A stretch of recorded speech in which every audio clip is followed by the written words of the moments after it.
avait deux pouvoirs en même temps. Il avait le pouvoir de la Torah, la halakha, ce qu'elle dit, et le pouvoir d'un roi. Il avait ces deux pouvoirs en même temps. Il y a le pouvoir de la Torah, que ça c'est pour tout le monde. Tout le monde a le droit et a même l'obligation d'appliquer ce que la Torah elle te dit. Et deuxièmement, il y a le roi, le respect du roi. C'est-à-dire le roi, il a un pouvoir en tant que roi. Et il peut décider de la vie de n'importe qui. C'est un roi. Donc ça, il le savait, David Ameller. Il le vivait. Il était conscient de ça. Donc ça lui permettait de faire ce qu'il avait à faire. Il n'avait pas de... Il faisait pas de... Il demandait pas de conseils à personne. Qu'est-ce que je fais avec celui-là? Pas de... C'était... Il faisait tout de suite ce qu'il devait faire. Lisez Shmuel Aleph, Shmuel Bet, vous allez voir David Ameller, c'est clair. Il y a pas de... Parce qu'il était conscient.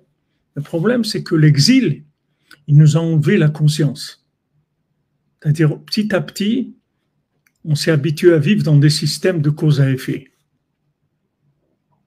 Le système, qu'on veuille ou non, baigne là-dedans, dans ces systèmes de cause à effet. Donc, on se sent obligé de paraître bien par rapport aux nations, par rapport à l'autre, par rapport à ça, par rapport... Tout ça, ça vient de l'exil, qu'il n'y a pas de conscience. Alors c'est ça la souffrance. Ce qu'on paye là, cette souffrance qu'on paye là, c'est parce qu'on est inconscient, c'est tout. Si on était conscient de qui on est, ça ne serait pas du tout comme ça. Ce ne serait pas du tout comme ça, du tout comme ça. Ce serait autre chose complètement. Et des ennemis, il n'y en aurait même pas. Ça n'existerait même pas. Il n'y a personne qui penserait s'opposer à nous. Même pas ça lui viendrait en rêve qu'il va s'opposer au Ham Israël. Il ne peut pas. Mais le fait de rester en exil, tu te refroidis. Il te refroidit sur la route. Bader, si parti c'est comme Rabbeinu dit en route. J'ai raconté une histoire. Si pour vous renforcer sur cette route, ou Amalek, il essaie de vous refroidir, moi je vais vous réchauffer, je vais vous donner confiance en vous. Allez-y, n'ayez pas peur. N'ayez pas peur, allez-y, je suis avec vous, je marche devant vous. Allez-y, faites ce que vous avez à faire, n'ayez pas peur.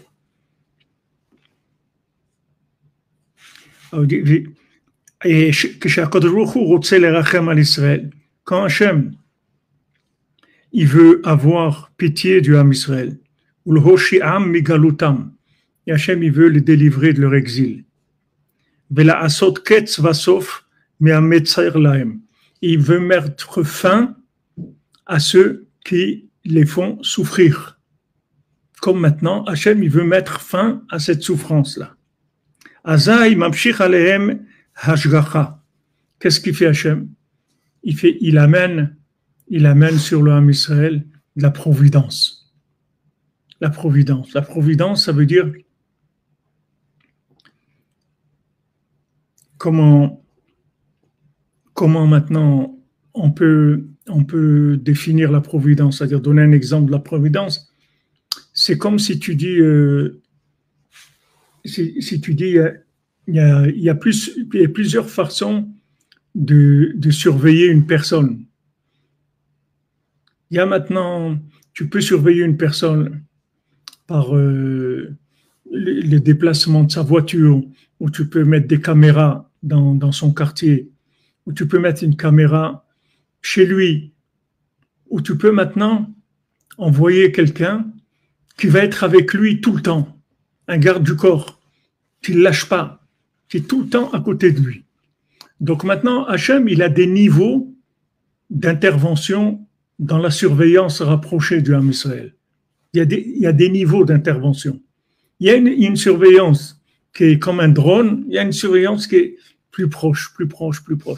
Maintenant, plus cette surveillance, elle se rapproche, et plus tu vas sentir sa présence. Quand tu sens sa présence, fini. Tu deviens quelqu'un d'autre, complètement. Tu ne deviens plus le bonhomme On est copains, les trucs. On n'est pas copains. C'est pas mon copain. On n'est pas copains. On n'est pas copains. Enfin, on n'est pas des copains. Nous, on veut la paix. Nous, on veut pas la paix. Nous, on veut pas de paix. Nous, on veut pas de paix. On veut dégager tout le monde, c'est tout. On ne veut pas de paix. Il n'y a pas de paix. La paix, c'est avec des gens qui en valent la peine. C'est pas ça. Quelle paix? La paix de quoi? Tu redeviens toi-même. Tu te remets à ta place. Le rapprochement de la surveillance d'Hachem, ça te rend ton identité. Tu vois? Parce que tu retrouves la Emouna. Et le débit de la Emouna, c'est que tu reprends du poids de la bête, c'est-à-dire tu as confiance en toi. Ça y est, j'y vais. Comme on a un ami ici à Jérusalem, quand il est venu de France, il ne savait pas quoi faire, dans quel travail faire, et trucs. Il a été travailler dans une menuiserie. Et là-bas, il rentrait le soir, il était plein de copeaux, de trucs et tout, rentrait chez lui. Et lui, c'était un homme d'affaires à Paris. Et un jour, comme ça, il s'est levé, il s'est dit, qu'est-ce que je suis en train de faire là? Je dis, ça y est, j'arrête ça. Il a emprunté un peu d'argent, il s'est acheté un costume, il a loué une voiture et il a commencé à faire de l'immobilier. Au bout de quelques semaines, il a fait une affaire immobilière, il a gagné de quoi s'acheter une maison en quelques jours. Pourquoi? Il a repris confiance en lui, c'est tout. Il s'est dit, mais je sais pas, le Chovot Alvavot, il dit, t'es pas obligé de faire un travail qui te convient pas. Un travail avilissant pour toi. Un travail qui fait un mépris de toi-même, t'es pas obligé.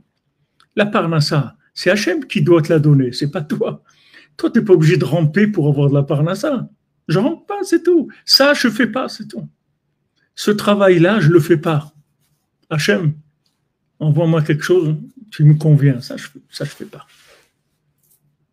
Dès que tu vas commencer à te respecter, tu vas voir que tu vas passer sur une autre façon de vivre. Le menu, il change complètement. Tu n'as pas du tout les mêmes éléments, il change complètement. Alors, qu'est-ce qu'il fait Hachem? Quand il veut nous délivrer, c'est ça qu'il fait. Il se rapproche un petit peu de nous dans la Hashgacha, c'est-à-dire il fait descendre une surveillance proche, c'est-à-dire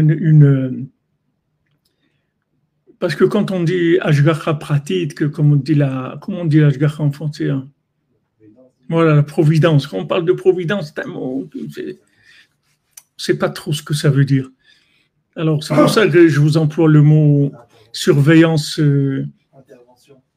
Intervention, ouais. Mais c'est une. Hein? Une direction. Agana, c'est protéger. Agana, il y a le leadership.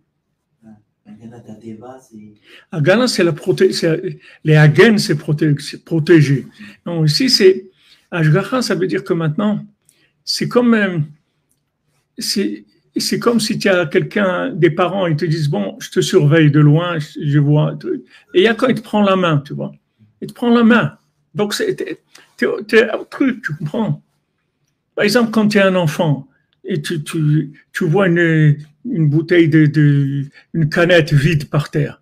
Maintenant, si tu es tout seul et tout, tu vas pas mettre un coup de pied dedans. T'es pas à l'aise. Mais si tu donnes la main à ton père, à ta mère, tu donnes un coup de pied dedans. Pourquoi? Parce que tu as ton père avec toi. Donc, tu peux te permettre de faire des choses que tu as envie parce que tu sens la présence de ton père.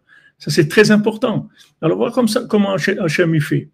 Hachem, il fait pas les choses qu'il fait. Sa façon de réagir, elle est très simple. Parce que comme on est inconscient, il va nous ramener la conscience par le ressenti de cette providence-là, de cette surveillance rapprochée. Quelqu'un qui vient, il te tape sur l'épaule, te dit, je suis avec toi. Je suis avec toi. Je suis à côté de toi tout le temps. N'oublie pas que je suis à côté de toi. Là, je te tape sur l'épaule pour te dire que je suis à côté de toi. Mais je suis à côté de toi tout le temps. Sois conscient que je suis tout le temps à côté de toi. Dès que Hachem fait ça, il dit, Azmamshir, donc quand Hachem il veut délivrer des gens qui nous font souffrir, il attire sur l'âme Israël cette providence-là, cette surveillance.